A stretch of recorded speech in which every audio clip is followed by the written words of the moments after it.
back, everyone. We're happy to be joined by Cloud9's high off their action-packed victory over CLG. 4 games above them in the standings.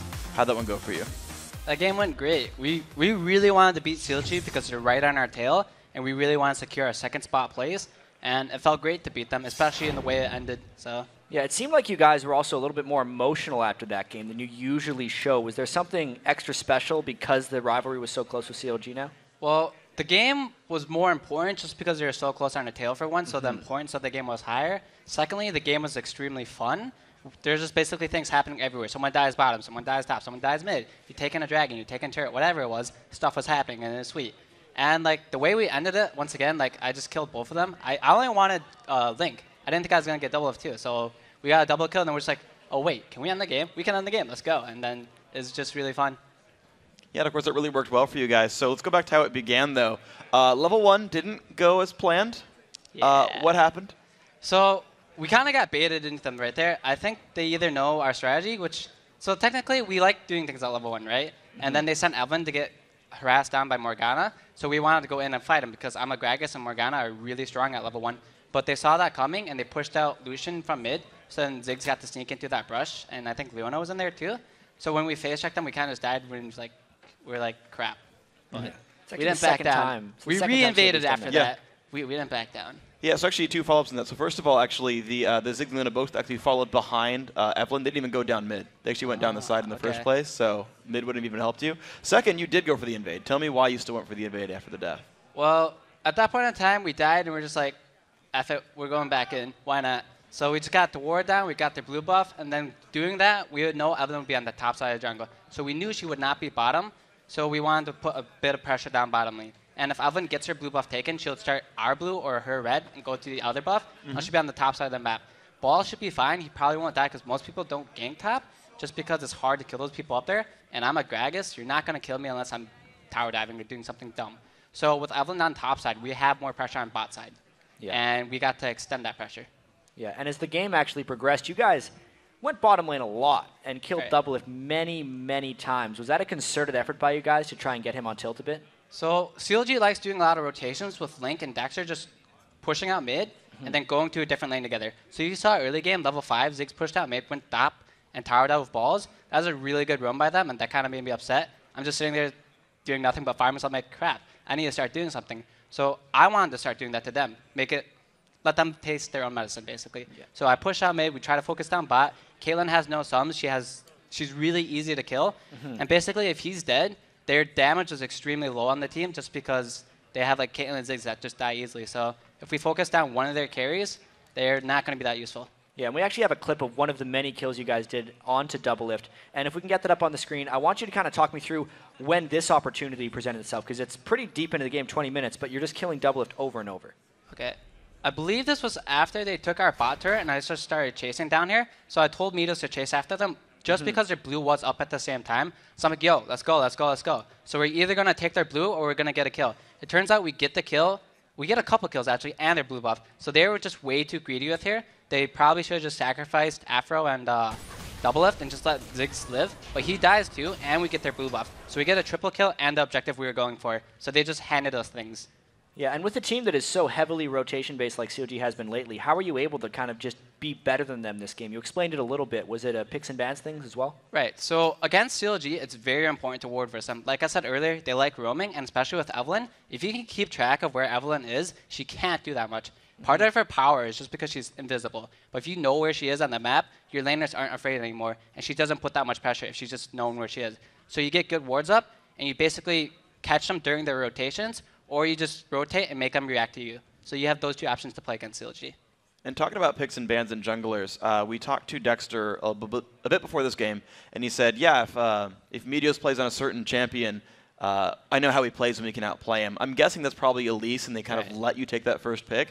One, do you think they're giving you Elise for any special reason, and you're just like happy to play it anyway? Or like how good is Meteos as Elise? So the last time we played CLG, they gave Meteos Elise, and that went well for them. So I imagine he was talking about Elise. I could be wrong, but that was my initial thought when he said he knew how Meteos plays. So I guess I don't know, that didn't work out that well for him that game, because Meteos kind of like dumpstered all over bot lane. So that didn't work out too well for him that game. Yeah, Mitos had a fantastic game, and there are also like so many team fights and little skirmishes in the game that it's hard to eliminate it into one. Right. But there's a pretty big one if we can get the next replay we have actually up onto the screen here. Talk to me, this was actually beforehand when the game was still very close, how this fight actually came to be. I believe this was before Dragon. I kind of got baited here. I jumped onto Link, and I figured Evelyn was there, but I did it anyway. I don't know why. That was really dumb of me. So at this point in time, we're doing Dragon. I tell Lemon to come over and save me. That kind of sacrifices him, but it's better for him to be dead than me because we get Dragon here, and I'm still alive. They burned all their stuff on Morgana, and at this point in time, they did a bad focus call. Someone on their team said focus Mitos. That is not what they should have done. They should have killed me, and so that way we don't kill Link. So even if Mitos dies here, our 2 carriers are still up, and they sacrificed their carrier to kill him. So at this point in time, they have the weakest members on their team alive, and we're the strongest members on our team. So they did a bad call, and they got punished for it. That was fun. Yeah, they tried to take Dragon, which they couldn't do, and they tried to do a fight they couldn't do. They probably should have just pushed mid and taken 2 turrets or something instead, but they didn't want to lose Dragon, and they fought a bad fight. So how do you make those split decision calls where like you actually know what their best play is going into this fight, and then you're like, oh, they did the wrong one? Like, how does that split calling go? So as far as in the game itself, I'm not necessarily thinking, hey, they should have pushed mid. I'm just reacting to what they're doing at the moment. So I knew they were coming down to fight us, and I knew we could win the fight as long as we played it right. So I just cut it down, and looking at the game now, it's a lot easier for me to be able to see, hey, they should have done this and this. And it's a lot easier for them to do that as well. I'm sure in the game, they probably thought it was a good idea to do it, but when they can watch it afterwards, they'll be like, oh, crap, we probably should just push mid. So it was just a bad call during the game, but I'm sure they can watch it afterwards and be like, hey, that's what we should have done instead. Yeah, and you guys now with a 4-0 record in the Super Week improved to 16-4 overall in the season. It's not the same record you guys had last split because you guys were nearly unstoppable in NA, but if you kind of compared it to your just overall team strength, where are you guys now as compared to the 2013 summer split? So in summer split, we went 28-5-3. We were a good team back then, but the reason we were so dominant was just because all the other teams were just much worse than they are now. So we went into this spring split. Is this the spring split? Yeah. So we went into this spring split, and even though our team got better, it's just the other teams got much better than they were in the previous split. So it's not like we got worse. It's just the other teams got much better. So it's hard to stay dominant when other teams have improved so much, just because unless you're like SKT, you're gonna drop games eventually. So other teams just improved. So. It's cool. So you guys actually have come through then. I know at the beginning of the season you guys said we wanted to play a more aggressive style, get everything going early on, kind of much more. Is that style still working out for you guys? You say your team's much improved. So it depends on the game. Last split we did a lot of AFK farming in our jungle, and Mitos comes out being like 2,500 HP, just basically like a god. But this time around, he's doing a lot of things, sacrificing his own power just to make us stronger. So this way around, we have more power early game, especially in our carries, relative to our jungler last split. And it just allows us to do more things, just because the strongest people in the game are the AD carry and the AP carry. So when we're stronger, we have more options of what we can do. And we're always just trying to stick together. If he wants to go bottom or if he wants to go top, I'll see if I can come with him and just back him up, just because he won't be as strong as last time. Yeah, and you guys are still constantly improving, but knowing now that you're still not even first place in North American standings, what are your goals as the split continues? Now also knowing that the winner of the spring split is going to get to go to that All-Star Challenge. Right, so for our current goal is to stay top 2. That's the most important thing to us, because that secures our spot in the next split, and that's the most important thing. I would say the next thing we want to do is try and dethrone TSM, but unless they start losing games, it's just not going to happen. So we need them to lose, but that's not reliable. So I just want to make it into the next split and make our team better, just because we can take first place at playoffs. So I suppose if you guys did go undefeated, you would beat TSM the 4th time, win the tiebreaker, and then like be technically #1. I mean, that could happen, but that's like far away from now. I'm not really concerned about that at the moment. Just go 8-0. No big deal. Yeah, I don't like saying Just that. like it's pretty bad. Yeah. Looking outside North America a little bit, though, I know you guys are leaving tomorrow. No, we leave right after this, actually. Tonight? Even sooner. Yeah. To go to IM Katowice in Poland. Right. How excited are you for that tournament, playing a lot of international competition there? So it'll be our first time for us, a Chinese team. We start off playing World Elite. So I'm very excited to be able to finally play a different region besides Europe, just to see how they play, what their strengths are, and just if we can match up to them. I ideally want to be able to play against KTP as well, just because so we can finally play a Korean team. Just, I don't know, the community wants it, I want it, I just want to see how it goes. So I'm extremely excited for this tournament. I wish they did like a round robin where I could play every team, but I think they have a double elimination bracket. Yeah. Okay. So that's much better than a single elimination at the very least. So I'm really excited for the tournament. As far as playing against a Chinese team, what do you think that region brings to League of Legends that you're so excited to play against? So I'm not sure if their meta has changed since Season 3 Worlds, but at Season 3 Worlds, we played against Royal a lot in scrims, and they had a really interesting strategy. They would just ditch their lanes, group together, just siege down a turret, and just like flash on you and tower dive you, and I'm just saying like, what? So it's really fun to play versus, and I'm not sure if they still do the same thing where they just have that 5-man roam squad and just try and group together as a team and force objectives early. I haven't been able to watch their games, and they're on patch 3.15, if I'm wrong. I might be right. So they're like a ton of patches behind. So them going to this tournament is going to be very interesting just to see what they'll do in this current meta. I mean, this is the region that was bringing Jungle York to Worlds, so it's always a fun one and to watch for. Annie. Yeah, of course, exactly. And that's, of course, now everywhere here. Have you gotten to, I guess you said you haven't gotten to watch a whole lot of the scene just yet. Then what do you hope to learn then in international competitions? Just new strategies you guys can employ or what? Right. When you go to an international tournament, you just get to see how each region prioritizes champions differently. You get to see what they prioritize in the game differently. If they prioritize kills, buffs, dragons, or barons, you just get to understand how the other team thinks. And normally speaking, teams in each region somewhat think the same for the most part. There are outliers of that, but that basically lets you learn how that region thinks and how you can play versus that in the future. All right, final question, just to bring you right back to the present. Final game of Super Week here, as far as LCS is concerned. EG versus Curse. Who do you like and why? Whatever team is closer to us in standings, I want that team to lose. I don't know what team that is, but Curse. Then I want Curse to lose. No offense to them. I like both people on both teams, but I want job security. I want them to be farther away from me, so I don't feel safe yet. There you go, the selfish choice from High. Can't begrudge you that one. I'm sorry. Congrats on your 4-1 Super Week. We'll see if you can go 4-0 and beyond in Poland next week. Thank you very much for your time. Let's move it on. We've got one final LCS game. Let's send it over to Riv and Kobe for the play-by-play. And as we go, I will dominate. Says EG won their first 2 games, but those games aren't a good representation of what they're capable of. EG, I'd say, is probably one of like the weaker teams in LCS. I would put them maybe like bottom 3, bottom 4. Kind of like where we are, I guess. They've actually beat us twice. Both games we weren't happy with. We went into those games expecting to win, so we're definitely looking for revenge against EG.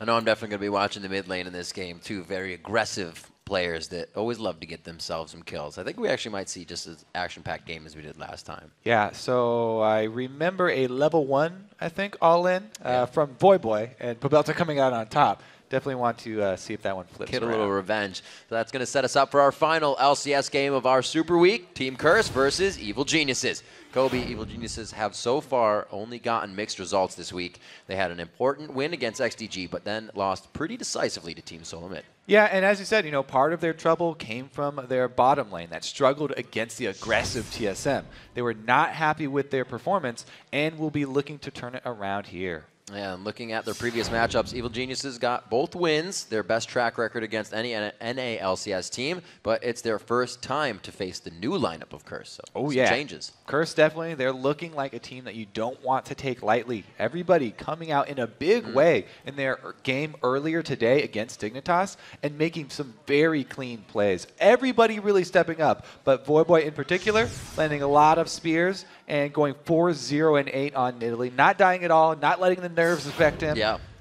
Looking pretty strong. But, man, the whole team, they were all really, really good that game. And I'm sure that has to help the mentality of the team as well. Voyboy right into this game just as he was last time, shaking things off quite nicely, getting into Super Week. So let's check out the starting lineups because it's our final game of the day. On the blue side, it is Curse. Quas in the top lane to dominate in the jungle. Voyboy in mid lane. It's Cop on 80 carry. And Bunny Fufu over there on support. And on the red side, it's Evil Geniuses. Inox is up top. Snoopy's in the jungle. Pobelter mid-yellow Pete 80 carry. And Creepo supporting. Pobelter making us go for the side views. Has to be all up out in his chair. Can't go for the close-ups. But still going to be a good game nonetheless. It's Everybody's like the getting Korean themselves girl situated. fans. Oh, no, don't show your face. Don't look at me. You know they want to be on camera. I would. I'd wave. Why not? People here wave. That's what you got to do. You got to participate. Different culture. Yeah, I guess so. Everybody wants to hear you, though. The teams exactly want to hear you, especially Curse. We heard him talking about how it helps Voyboy. The rest of the team on the other side, you know, we're going to have EG looking for that as well. Pobelter in the mid lane, like we said, going to be a great matchup coming in versus Voyboy. Going to have to see how the supports work on this one, too. We're talking about Curse's new lineup. And Crepo has been one to go for that Morgana just as much. On the other side, Bunny Fufu, rather, has been going for Leona and Thresh. Yeah, I kind of want to see Crepo and Pete take that same bottom lane, take that Morgana, just because, he's pretty outspoken about it. He was not happy with the performance last time. Yeah. And I feel like he might have something to prove, even to himself. Some strong pondering going on, it seems, by Crepo. He had a wise thought look on his face. He's just speaking with the team right now, a little less jumpy than usual. Usually they're laughing and joking around right now. Super Week has been long. This is the final test of the mental and physical prowess that comes in on a Super Week for these teams. A lot of games to go through. The wins and losses play against your mind, and physical is just as much. Quas there in the top lane. Back on Trundle quite a bit. He's got Stoic a as 3-play on Trundle. Been using that quite a bit. Dominate, loving his Pantheon, like we said last time. Curse has, I believe, 11 bans against Pantheon now, some of the highest for any one unique champion in the game against the team. Voyboy, his champion pool has been one of the bigger ones this year. We look at ManCloud, Pobelter, and Voyboy for large champion pools. 10 to 11 unique champions played. Voyboy trying the Syndra, some new things. And just everybody has really, and I think it was said best last interview by High, is that, they didn't get worse. Everybody got better. And it's been showing this season. There's some really good plays coming from everybody, every player on the teams. Yeah, everybody's constantly been getting better. And a lot of it does have to do with the influx of influence from other regions. We've got Chinese teams coming over. We have a lot of players coming over from Europe. A lot of, actually, even Korean players were coming over. So that Quantic, they did leave, but they left their mark. Yeah. Nobody will ever forget Loco Doco. Eve on the side gets banned out. No dreams for Snoopy on that one. All right, so what other junglers are they going to prioritize? We already talked about Pantheon, so I expect to see his face sometime around here, because not only is it Dominate's, one of his favorite champions, but Snoopy as well. So that's definitely a contested pick with only 2 bans left. I think that might be the last one. EG's. Oh no, because Cassidy is still there. This is going to be interesting. I'm very the new Cassidy here. Been let through quite a few times. And they themselves forced to ban it out. Yeah. Both teams' favorite jungler And there. the Elise. Classic Elise, man. Now, Vi is up. Wukong is up. Jungles and mids the priority in the ban list here. Uh-huh. You can see where their power comes from Dominate, especially Pobelter focus on There's that. one of the Nidalee. 2. Wukong also up. I don't know about Snoopy playing Wukong. I haven't seen him actually pick up that champion yet. Snoopy's actually gone on quite a few. He's done Mundo. He's got a Volibear in there in the Yeah, jungle as well. Volibear, everybody wants to see that one. He's got quite a bit of champion pool coming out of the jungle. Karthus. Yeah. Doesn't seem like a very EG style champion. Both Pobelter and Inox love being able to do a lot of the work themselves. Karthus just a lot of AoE damage and not as exciting to play. EG are really, their solo laners at their best when they're playing these champions that could come out, make their own plays. Yeah, something that benefits EG quite a bit is that early lane win. If they can't get that, it becomes a very tough game. Let's see what they can do with these next 2 picks. Dominate and Voyboy. They'll be blind picking out here. They see the AD carry, and they see the support for EG. Now, the support for EG, we talked about the Morgana here. Crepo has gone back to that champion. He's got something to prove. This time around, Yellow Pete actually has his own spell shield. So Yellow Pete could shield himself, and Crepo could black shield, save it for himself. So then they could cover both bases this time. If they do make a positional error, then they can both turn themselves, have their own spell immunities. Shields on shields indeed. We get a shield over for Curse as well. Oh, maybe not. They go for the Trundle for Quas. Again, now he definitely gets a 3-play on that champion. He's going to be trying to go very hard. He's had a safe lane in the top lane. This is going to be good for Curse so far. And as Cop said, no surprise here. He's usually saying, hey guys, Caitlyn or Draven? Caitlyn. And everyone else on his team says, Caitlyn. So they get Caitlyn once again. Vi doesn't have the early pre-6 aggression that they're looking for in that Draven lane.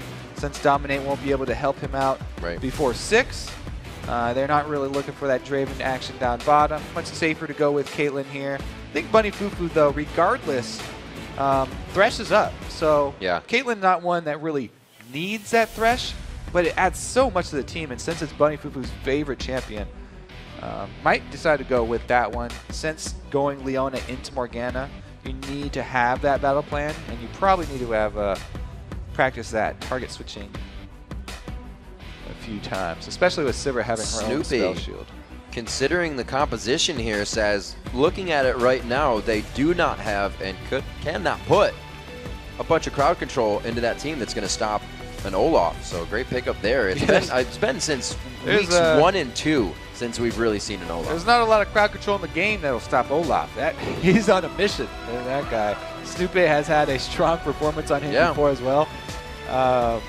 And it does give them a really good dive combo for the late game because they've got Sivir. So Olaf definitely very happy with any sort of extra move speed in the mid and late game. And I do like this brawly sort of comp here from EG. There's that Kassadin you spoke of, Riv. Yes, could happen. Ooh, kind of got a moan from the crowd on that one. They're not sure if they like it or not. Ooh. What's the majority saying? We'll see how Voyboy does on it. He had quite a game earlier. We have Crepo now picking out, looking for a top lane. Inox gets his pick last. We already have Pobelter on something he has carried very hard on. Wow, we're going to get the Riven in for Inox. Very cool. Look at this, though. Double teleports right now for Curse. Or. Yeah. Could be that switch. What? They have both Inox Grag is top. Oh, talking about this. So, oh, yeah, the Riven pickup there. They can easily switch that one back and forth. Voyboy really does like Riven as well. So, both of those champions are going to be able to get in on that Sivir speed boost. I do like it. It's basically team move speed versus 2 teleports here. So Curse, they really have to use the cooldowns of those teleport very, very well towards that late game. Whereas I got a little into the champion select there. But yeah, team move speed versus double teleport. Got to keep it going. It's the end of the day. Last match. It's going to be big. This match is about to begin. So let's get the votes counted. According to LOLesports.com, 55% of you are giving this one to the dastardly evil geniuses. Oh.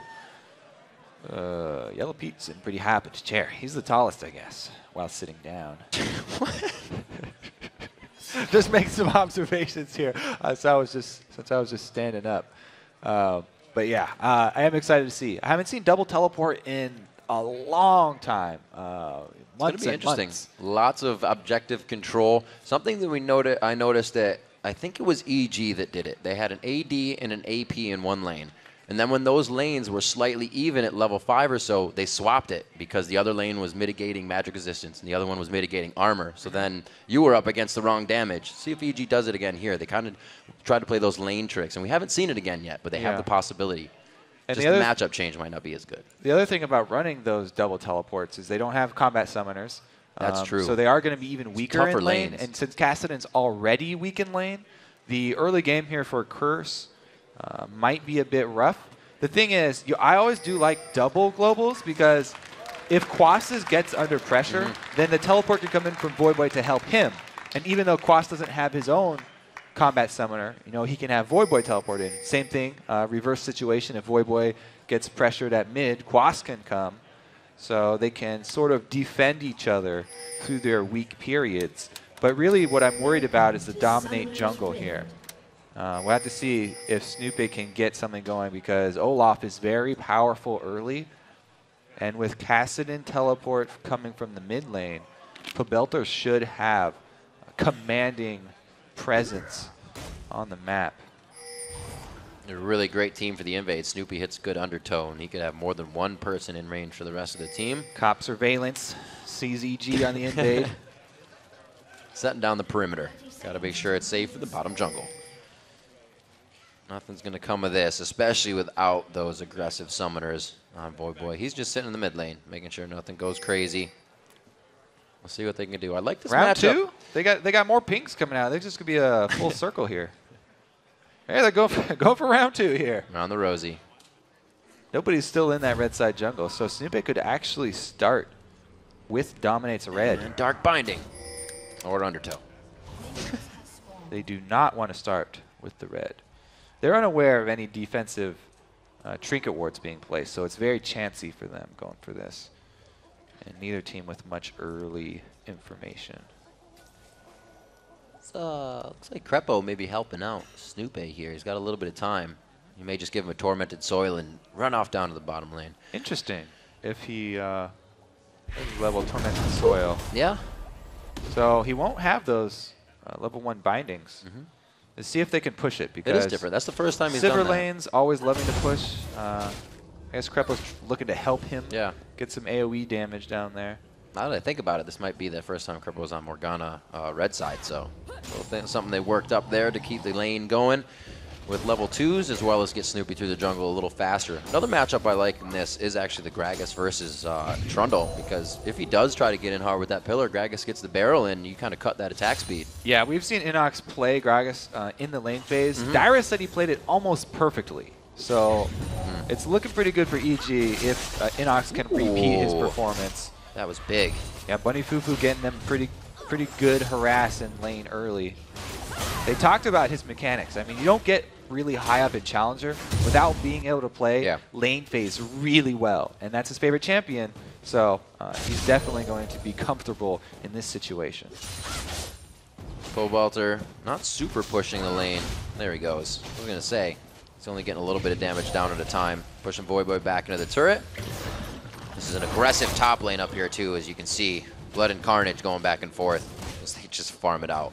Could be kind of slow. Both teams definitely giving each other respect, but Bunny Fufu wants to get bottom lane going. I'm surprised that we have not seen the early invade from Snoopy, because, as we said coming into this, you know, they've got commanding leads in their solo lanes, and that really opens up the jungle for more pressure. But he's cleared out his own.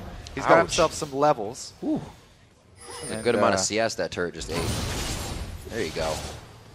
Little late on the rush down. Pobelter actually given an easy level 1, 2, 3 for Voyboy. So be all right. Snoopy comes for it. A little bit delayed on the invade, but he's going to find Dominate. Oh. Misses X number 1, X number 2. There it is. Gets him right in the heel. I'm going to give him a quick flat. He gets a little damage on. Dominate's not going to be pushed off too much, but that means they have vision now, Snoopy. Yeah, and he chased them out with 1 wolf left, so Dominate counter-jungled himself because he had to leave early. Snoopy could get himself caught here, though, because Dominate didn't leave the jungle. Snoopy's in trouble. It's going to be bad. He gets hit up. His path is not clear anymore as they put the pillar down, and he actually delivers blue buff refresh and red buff refresh over to Dominate. That's bad. Really bad for EG. Dominate did not give up on his own jungle, even being chased out by Olaf. Returns to the scene, and he's going for a gank on Inox too, but he's got a ward covering himself. This should be easy retreat for Inox. Really? Gonna soak up a bit of experience here. He doesn't like the fact that he was pushed off his camp. He says lane tax. He's taking a lane paycheck right now. Hey, he's out. He gave him an assist. Yeah, that's true. Take some minions. That is true. They both want to go back anyways. That's good gold to spend, especially, like you said, if Inox is going to be playing this Gragas to a T, they're going to need an upper hand as soon as possible. And that looks like it's going to be Blade of the Rune King, as usual, for Quaz. All right. Now, we also want to mention... Oh, what a hook, Bunny Fufu! Wow. With the mind games. Thresh, the hook is really interesting because unlike Blitzcrank, he doesn't turn where he's going to hook. And you can really mind game that Morgana because he faces towards Sivir, yet throws it out at Crepo. I like that he walked in range too, kind of prompting that he would flay first, but then just throws out the hook. Good mind games indeed.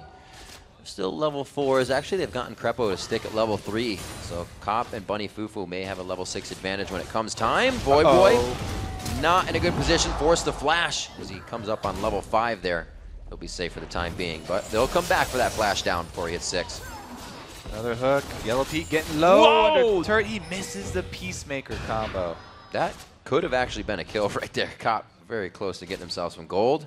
And that's going to be Yellow Pete out of lane, though. So Curse able to gain control of this bottom lane, 42-27 in CS. All right, mid, though, we do have Dominate right up next to him, level 6. Pobelter throws on the ultimate. You cannot take Riven for granted. That's a lot of AD that she gets for free when she pops that sword. And they're going to be able to get out on the win slash with a kill. That right there is why I opened all the EG games saying that a lot of the wins start with Pabelter outplaying people in the mid lane. He just took on the jungler and the solo laner by himself. Supe was in the background. He wasn't even there yet, and he gets the solo kill. Pabelter in a position to take over the game once again. That's a good sign for EG.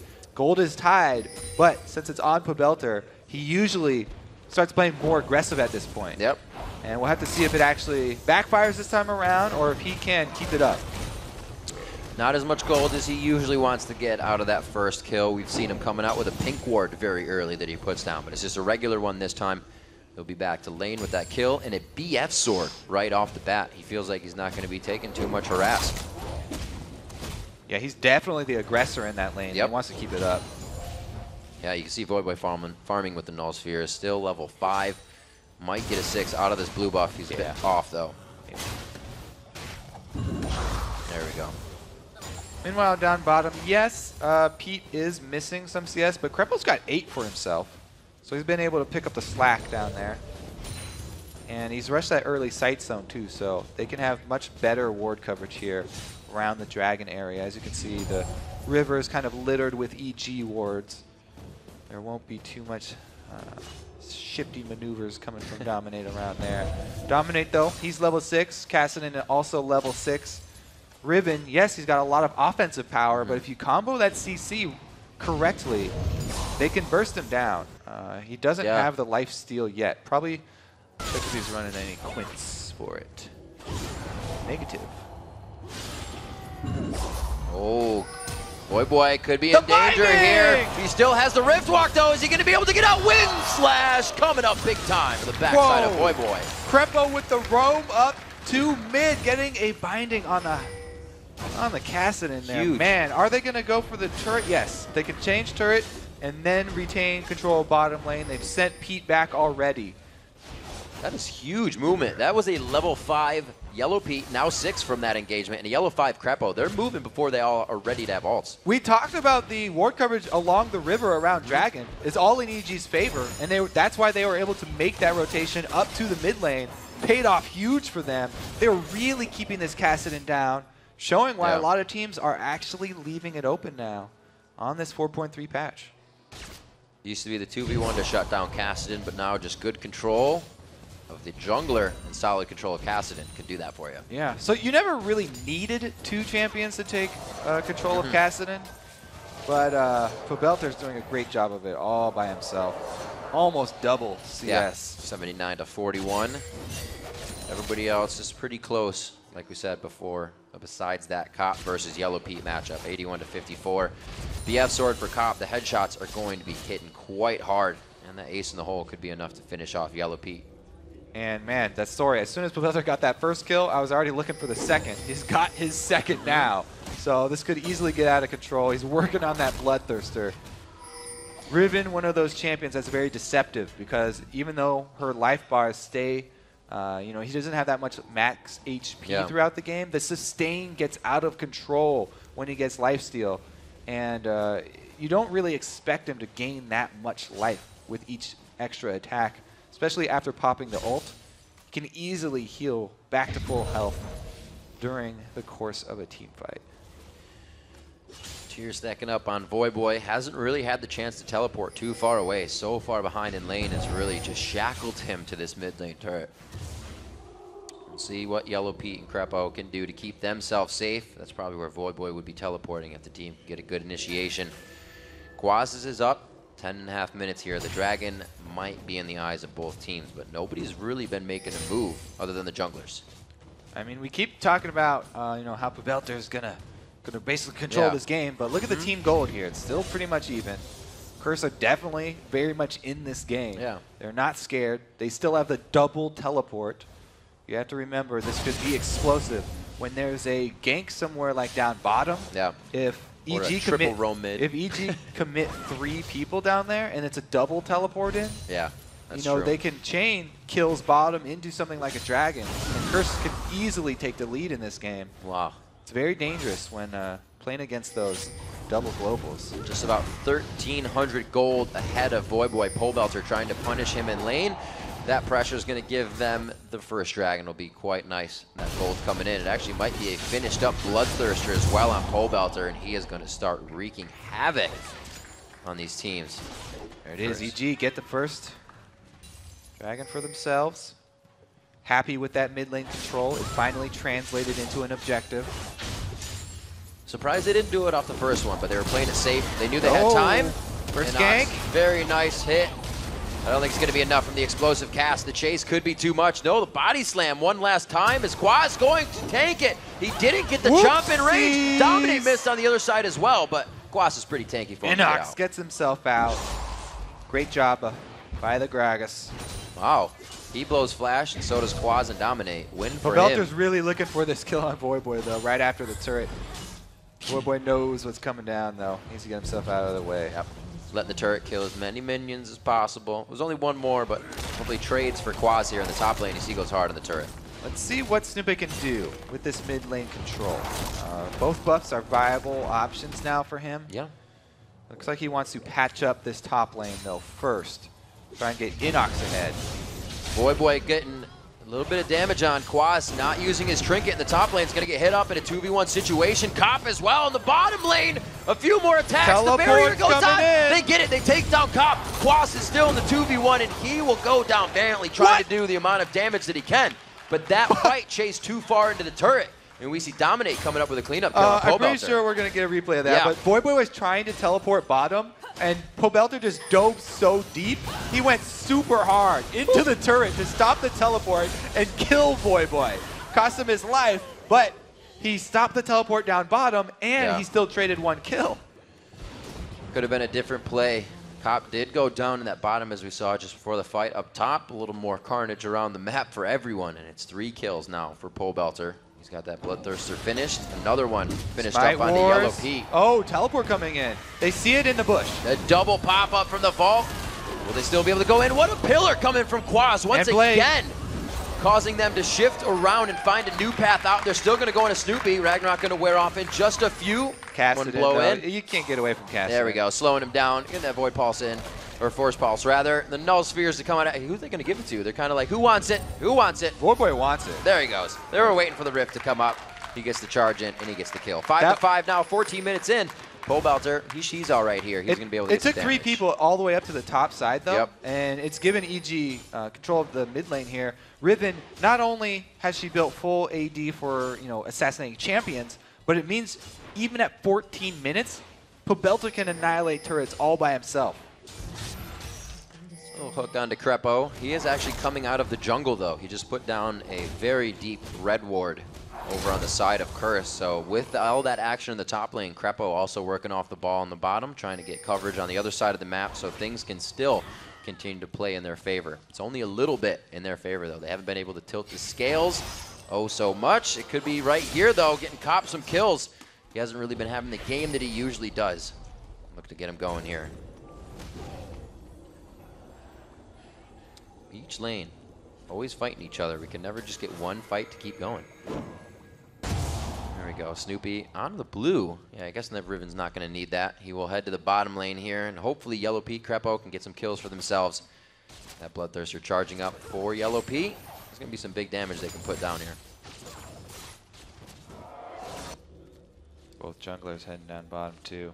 In this counter gank, it depends on the burst. If they can burst down the target here for Curse. Oh, looks like Dominate gets the ball breaker.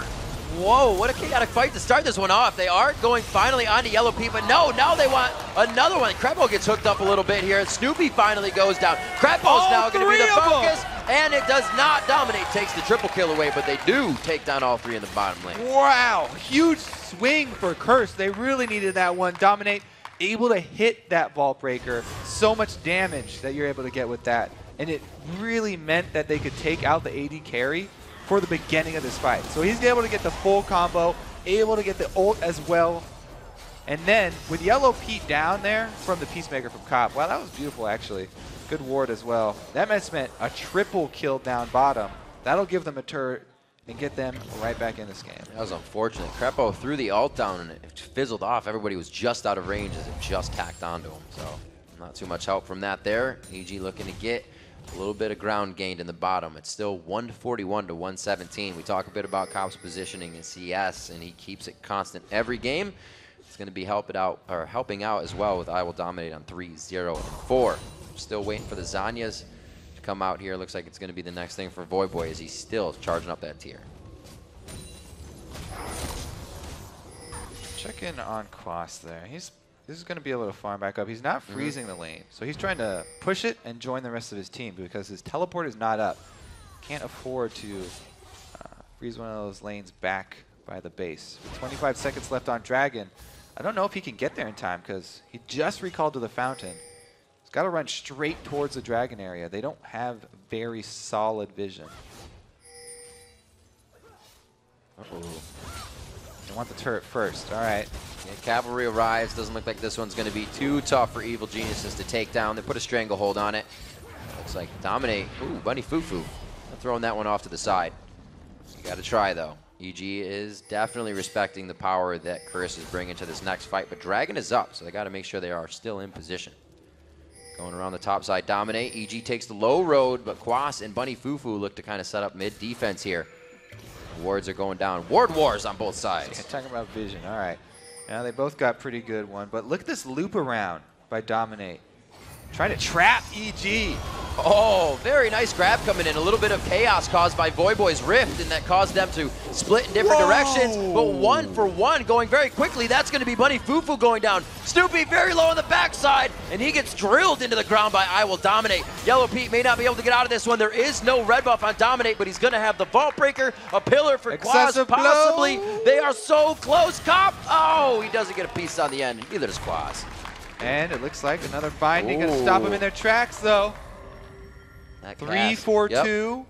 EG used a lot of focus to take out Caston, and whoa, Crepo playing fire. Oh! And he gets burned. Yeah, sometimes you gotta watch. So there's a giant wave up top for Curse that's going to kill itself on the turret, as well as Dragon being up right now. Inox, though, all by himself, keeping the team away from that objective. Able to save that for EG. But man, so it just turns out to be a 2 for 3. It was Inox and Pobelter both focusing on Voyboy and tracking him down. Yes, they got the kill, but it took away all the DPS from that team fight. So Voyboy knows they're coming for him. As soon as he silences Pobelter, he has to back off. And then it's basically 2 different dives. EG diving in on Voyboy, whereas Curse diving into the back line. He takes out Yellow Pete eventually here. There's a bit of a chase. These fights have been going quite long. I wouldn't say this is a disengage, but everybody's been getting a lot better at that in team fights. Curse was able to not allow EG to disengage on that one and just brute force their way into the fight. 12 to 7 coming in, 20 minutes on the game, and the fight went so long, so hard for these teams that they were not able to pick up the Dragon. Now they can try once again. Good guy Snoopy taking that one to the back for Inox. And they're going to keep going on that. They apply more damage. They get 1 ult out of that. See if they can punish this with a Dragon. Voyboy chugging potions. He'll be right back up. So not only does Sube use his ult, but he's below 50% life. Oh, Bunny Fufu getting in range. The synergy coming in from the Cassidon and the Thresh being in range, one after the other for Curse. They now lock down on a Crepo. He can only do so much with a Soul Shackle on 1, 2, 3.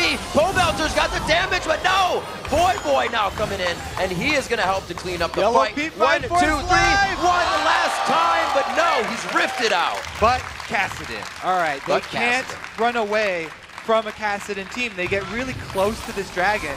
Voyboy gets the slow on Inox, and then Bunny Fufu with the beautiful hook. Voyboy on that Cassidon, best champion at chasing people down. He rejoins the rest of the fight, but Pobelter had already done a lot of damage to the team. Yeah.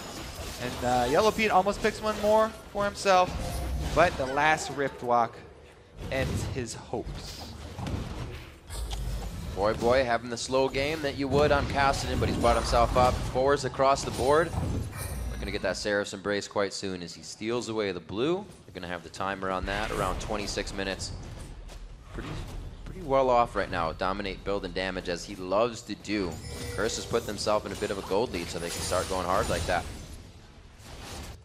EG have spread out, though. After that went down, everybody going to farm the different lanes, so they are vulnerable to being picked off right now, and they do still have to be careful. So vision for both teams pretty much just down the river. Not really in anyone's favor right now. More pink wards, though, on the side of EG. Trying to control. I wonder. Voyboy initiates this fight like he did last time. I'd say just throw on the hunt on and kill the first person. There's so much power to come out of Evil Geniuses. So Curse gets kind of comfortable. I think they could take advantage of that. Voyboy did just complete Zanya's Hourglass. So if he initiates, now he actually has an answer. As long as like Pobelter or somebody does not stun him as soon as he rift walks in, then he can wait those few seconds from Zanya's and continue his assault afterwards. Similar idea to the TF initiates. Both of the Talisman actives. Good dodge from Bunny Fufu. Split pushing double teleporters here, though. EG need to make something happen. They're slowly going to lose ground. The 1-3-1 offense. Yeah, it looks like they are going to try to take control of the driver's seat here, pushing down mid.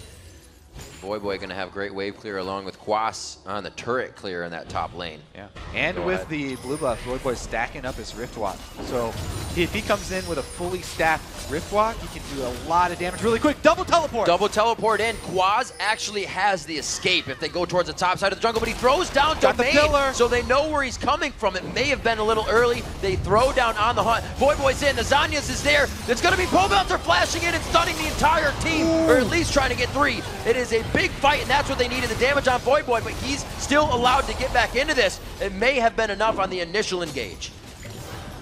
2 for 1 so far. Voyboy's, both of his items are down. Very dangerous to continue the chase. For Belter, you can see he did not hesitate to flash in, try and get that stun immediately. Zanya's just barely getting off for him here. So it goes off. Oh, Zanya's the ulti from Inox. That saved his life. Yep. Obviously, Dominate going to try and ult Pobelter. There's a lot of damage and sustain from Riven if you don't CC her. But Sivir still puts out so much damage in that team fight if you're focusing other threats. Yeah. So if you take down Pobelter, if you take down Inox, still Yellow Pete from the back lines doing AoE is Ricochet. Pretty crazy fight there. Pobelter getting maybe a little ahead of himself, especially with the Zanya's being finished on Voyboy now. Need to make some moves, though. They are down 6 kills after this bit of a back and forth. The gold is still only 700, though. 4 turrets that EG's been able to pick up is really keeping the gold in their pocket, helping them keep in this game. Otherwise, they'd be possibly losing in CS. Lane's about the CS. Pobelter and Voyboy do a nice job there. 200 to 157. And that 203 to 183. Cop is 6-2 and 6, though. He can carry this game on Caitlyn. He's going to try. It may get more difficult for him, though, if EG start to focus the Caitlyn now that Kassadin has Zanya's, because he's going to have a lot of people swarming to him. There's nothing he can do to peel Snoopy. They will have to just kill Snoopy when he runs in. And if Belter decides to flash on Cop, then it's going to be all over for him. But flash down from the last fight. So that extra mobility not going to be there for EG.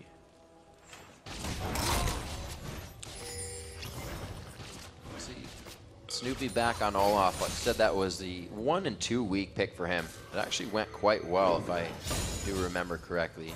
But not this game. He did not go very aggressive in the early part as he usually was yesterday on Evelyn. Yeah, and it's a pretty easy build path for him on Olaf because Kassadin has the magic damage for Curse, but it's a lot of single target, and it should not be focused at Snoopy. The AoE is pretty short from Kassadin, and the Rift Walk he should not be Rift Walking towards Olaf. Right. So Snoopy building pure armor here, as he doesn't expect Voyboy to be trying to damage him. If he can continue just to build up massive armor, get the Sunfire as well as the Thornmail, then it will be very hard for Cop to deal with him being charged. Both teams completely respecting the power they're bringing to the table right now. EG knows they have somewhat of an upper hand, but with Curse having a base to kind of sit in and rely on, they cannot get past the front line right now. They're going to try this turret, a little bit harder to guard, but Repo getting stuck up. Nice spell shield, actually. Whoa, Yellow Pete on the front line. That was a flash coming in. Not going to be coming out much of that. Yellow Pete gets himself the safety, but Voyboy's in. Tries to get out the hook onto Snoopy. Ragnarok is down. Got ults going for ults here. Bunny Fufu throws down the box, but Curse is on the backside assessing the fight. Who do they kill next? Ace in the hole. Double kill down coming for in. Curse. That's a Baron. Double kill. No, we got buys over Caitlyn's. It's a full house. Wow, they just got wrecked in this team fight. All right, so Voyboy again with the Zanyas initiate here. Goes in on Cassidy. Immediate Zanyas. It only dodges the axe, but that's enough. They get the Ragnarok from the hook from Bunny Fufu. They focus Pabelter, kill him first. Even though Dominate gets really low from this, the burst coming back out. Man, Cop really getting the free fire on Caitlyn. Cop put out so much damage that fight. It's ridiculous. It only took a 8-2 now. Yeah. It only took a few things being down on the side of EG for Curse to want to punish that entire situation, and they were able to do it. It took them a bit of the lane. I don't think it's going to take that long next time. Baron buff stats now in the pocket. Dragon gold as well, and they split what was a 700 gold lead to a 7,000 gold lead. Key for Curse is the way that Dominate has built, too. He built very offensively so that he can kill Pabelter in the CC that he has. And yeah. If you can keep Riven from auto-attacking and deny her that sustain that she wants with her lifesteal, then you can take out a really big threat early. And we've seen Dominate targeting him over and over. Yeah. Curse themselves have great targeting for these fights. You're going to have Snoopy with Ragnarok running everywhere. Riven in a fight is one of the hardest things to catch if you don't have the right crowd control. So Curse definitely assessing the fights correctly and focusing who they need to at the right time. We got to watch those black shields now. I think Pabelter should be priority target for black shields from now on. Not quite sure if that has been the case. The action's so fast, but I think that it should be. Curse now trying to put up something in mid, get themselves a bit of a power play back here, get down some of this gold that's just sitting on the map in form of turrets. Oh, another hook and another Ragnarok out. I don't think they're going to initiate onto Snoopy, but they keep throwing the Ragnarok off. They're going to be happy to get it. He will stay safe, and it's not too long of a cooldown. See what they can do with this Baron buff. They're looking like this is going to be the top and mid shove. I don't know if they want to do a 1-3-1 with the double teleports because it is dangerous. Pabelter's got a chance to kill either of those guys. Yeah. Pretty dangerous. Voyboy, though, confident in his dodging abilities. The flash from Pabelter is up. Whenever that flash is up, it's very dangerous to go against him. Just getting knowledge of the map right now. Did I miss it? No, it's gone. We need to clear it. Getting that emblem out of there so they can know when it is back up. Infinity Edge coming out for Cop. Those headshots going to be doing upwards of 1,400 damage if he's getting the crits on them. So going to have the armor on the side of EG, and they do not have much of it yet. Talking about armor, even Dominate's been able to get armor now too. Started out with the full offense build. Now he has Randuin's. He's very tanky. It's going to be sustained damage coming from Vi. Yeah. If they don't kill him early, he's going to be wrecking house. It's a very, very big threat coming from the jungle here from Curse. And Cop is constantly firing from the back line, so they haven't been able to get Snoopy on Olaf to Cop to stop that damage. They got 1 minute left on Baron. They've done enough with it, and this will be actually nicely to get this turret down as well. They're just pushing him into the base. We do see Pabelter in the top lane, so he is saying, team, don't fight, make sure to kite. We're going to try to keep the base alive. Dominate not having teleport is the one they have split pushing right now, actually. But he can certainly deal with the turrets easily. Yeah. One of the last outer second-tier turrets going down. Curse with the Baron being down, utilizing map pressure very well. They know with the map objective free, they can pretty much control where EG has to focus. I do think they need to go purchase really quickly, though. They got a lot of money in all of the last turrets and rotations that they made throughout the map, so it's going to be a huge boost in power after the next purchase. And even though it's going to take more time off Baron buff, you'll get a lot more power through the items that they can pick up. Everybody had over 1,000 there. Looks like both Yellow Pete and Cop paying tribute to the Static Shiv here in the last game of Super Week. They're both going with it, as opposed to the Phantom Dancers we have been so much seeing.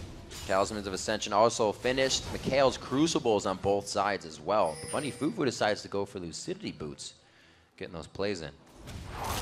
Pretty big fan of max cooldown reduction Thresh. So many plays. The hooks are constantly coming out. Lanterns, pretty much the best way to scale Thresh, having maximum cooldown reduction. Boy finishes up the Rabbit Noodles Death Cap. And looks like he's got Seraph's Embrace as well. Zanya's is finished.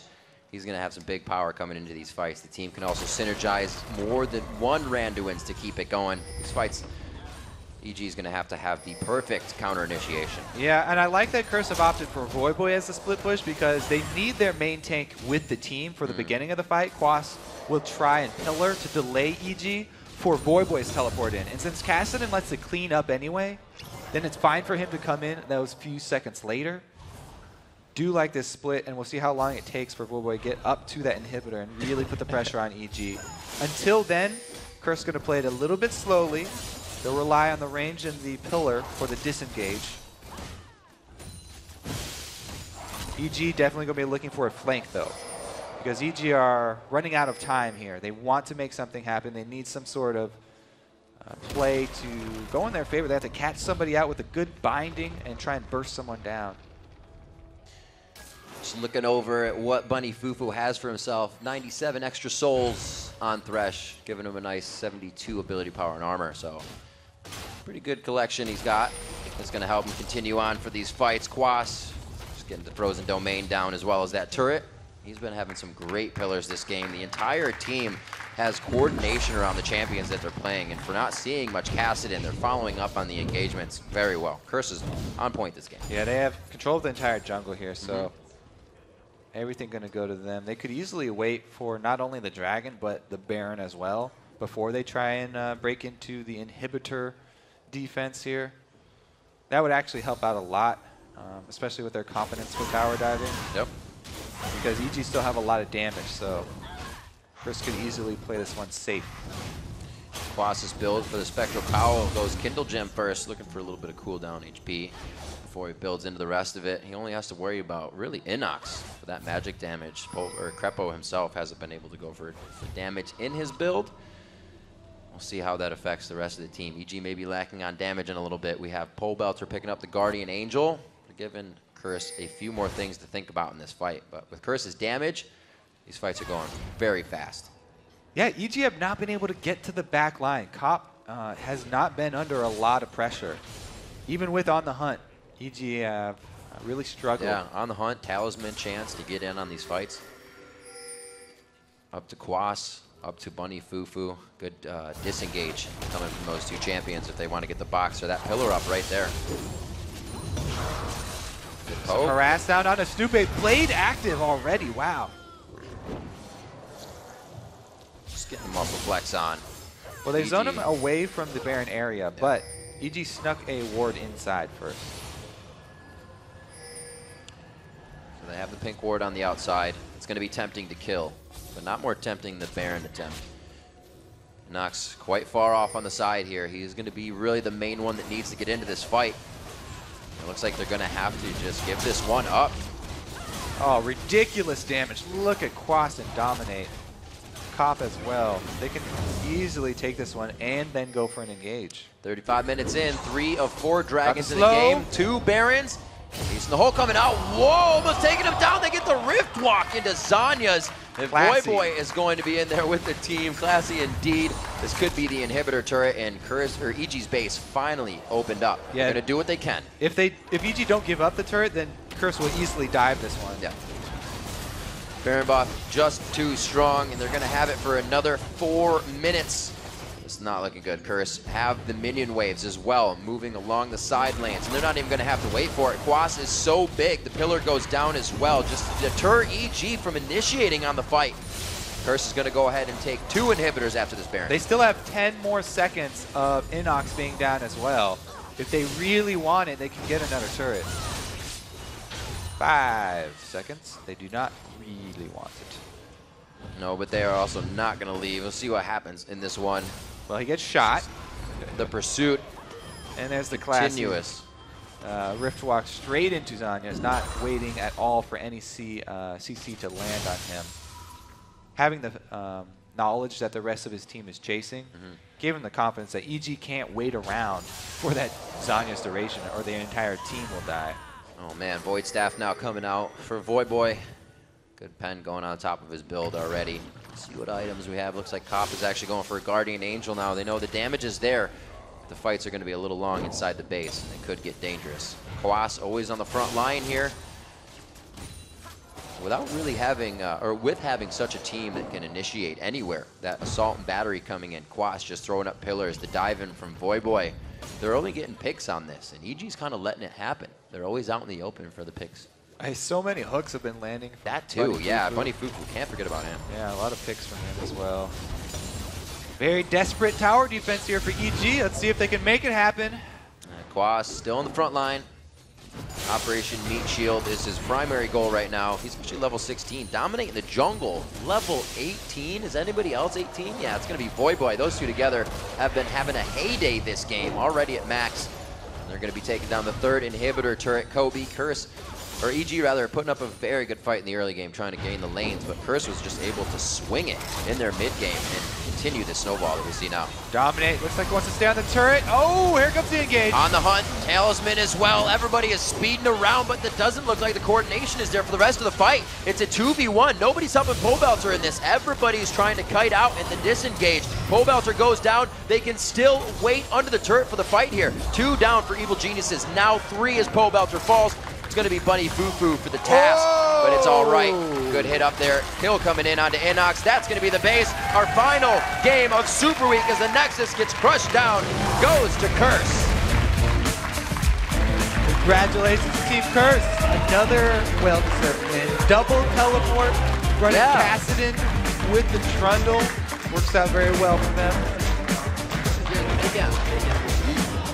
The other team knows the lanes are going to be safer, seeing a double teleport. Well, safer, but not as much fighting. No kill potential there. Didn't take advantage of it because Curse didn't let them. EG did try to get under their skin. They did as much as possible. We had Pobelter trying to flash initiate. Inox was also there. We also Couldn't make it learned happen. that it is dangerous to invade Dominate because Snoopé went over there. His top lane was winning, his mid lane was winning. He felt confident to go for the invade, but Dominate didn't give up on his jungle. He returned around and found Snoopé at his white, calling Kwas down. Kwas collapsing before Inox was able to lend any help because he's on the other side. Just starting that game off in Curse's favor, killing Snoopé in their own jungle. Yeah, really got Dominate going. That was first blood. I think Snoopy got himself a little in his head because that matchup, when they meet each other, it's who really gets the first attack because Dominate didn't take too much damage from one undertow, and he said, Chased him out. Now if I get the first attack, it's a different story. Yeah, he chased him out of the jungle. Yeah. Thought he was gone for good. Nope.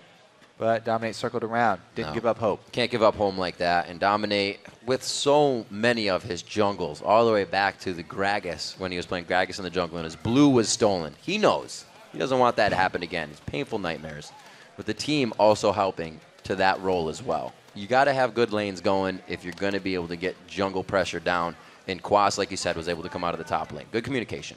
Yep, Kwas immediately coming down. Even though he lost CS for that because there was a wave He did. At his turret. But with the teleport, they It all knew definitely- they were playing the safe, long game, so it didn't matter. Better for the team. Something that teams have been doing a lot more this season, especially with the victories like this. A poke comp will stick to the poke comp. They don't get all hyphy and try to dive under the turret and you see Nidalee and Cougar form for the rest of the game. Same thing here. You get teleport in the lanes, yeah, you're not going to be killing the lane, so play for the late, and they did it perfectly. Objectives were in their favor. Now we're going to send it down to Jat, who's actually Rift side for a first-hand account of Curse's win. Thank you very much, Riv. And Void Boy, 3-1 in Super Week and this win over EG. How does that feel?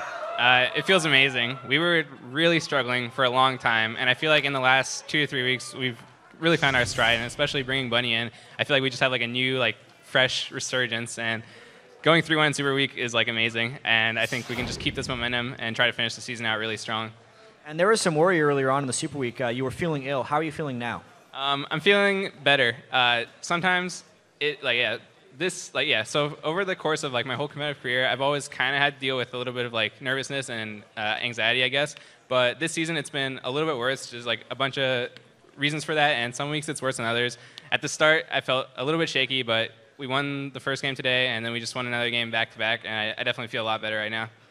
3-1 obviously makes you feel better as well, and particularly 2 wins in the same day. A lot of teams have been struggling when they played that second game in the first day. How did you guys manage to pull out both of these wins? Yeah, these are 2 wins that we really needed because really we want to make it. We want to try and make it to the top 4, top 5, and these are against teams that are fighting for us for those spots. And the fact that we were able to pull out a win over both of them is like amazing. Yeah, also you got to play Kassadin for the first time. What are your thoughts now after the nerfs on that performance you just had? So early game was really rough. Riven is a very strong lane counterpick to Kassadin, but if Kassadin can just make it to mid and late game and get his items, then Riven's not so great versus him. So I definitely had some trouble early on in lane, and I died I think twice. But I was able to farm back up. We got a few nice picks off, and then I just got late game Kassadin, which is really nice. The nerf is pretty noticeable in terms of just his damage spike without items, but once you get past like the 500 AP point, it really doesn't matter much. So he still feels pretty strong. And with this win, you guys also move into 5th place in the standings, which gives you a bit of breathing room. And LCS is on a bit of a hiatus. We take a week off for the IEM World Championships. What are you guys going to do in the almost 2 weeks off? We're just going to keep practicing hard. I mean, we got Bunny just a few days ago. It was a little bit of we didn't know if it was going to be the right move, but everyone on the team really felt that it was the right choice, and we just went with it. We practiced hard. We were putting up good results, and we're just going to keep practicing our hearts out and try to swing this season back in our favor. So that's the plan. Yeah, what's Bunny been like around the house? I hear he's a really young kid. Yeah, Bunny's 17. He's still in high school. He's actually finishing up his last few years, so he's really in a similar position to how I was when I first started playing competitively. And yeah, he's really awesome. He's an amazing support player. I'm really happy that we were able to pick up Bunny Fufu.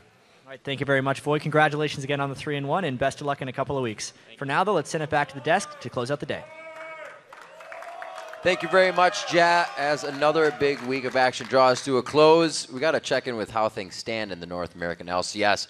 Big games from what we've had, starting with 2 teams ending the week unscathed. Team Solo Mid in 1st place and Cloud9 in 2nd. Then in 3rd place, it's Counter Logic Gaming, followed by Dignitas sitting in 4th place with 9 wins and 11 losses. 5th place belongs to Curse, who now have 8 wins and sliding into 7th after a tough 0-4 week is Coast. And sitting in last for another day is XDG with 5 wins. That's right, but the standings are only part of the story. So let's take a look at the players who turned in some outstanding performances this week. It's going to be in the top lane, Dyrus. He has consistently shown he can control the top lane and bully opponents. He ends the week with only 2 deaths in 4 games.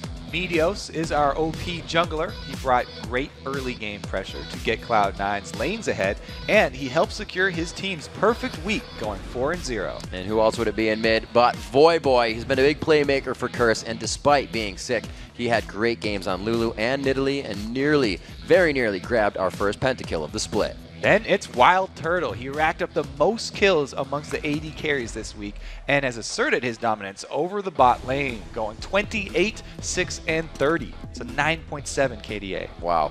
And as supports, it's Bunny Fufu. So new to the LCS, we don't have a picture of him. He has shown immediate results for Curse with his impressive Thresh games already. But of course, one player pulled away from the pack. This week's MVP is Reginald. He had some big Danish shoes to fill with Bjergsen out this week, but he delivered, and his TSM team went 4-0 for a perfect Super Week sweep.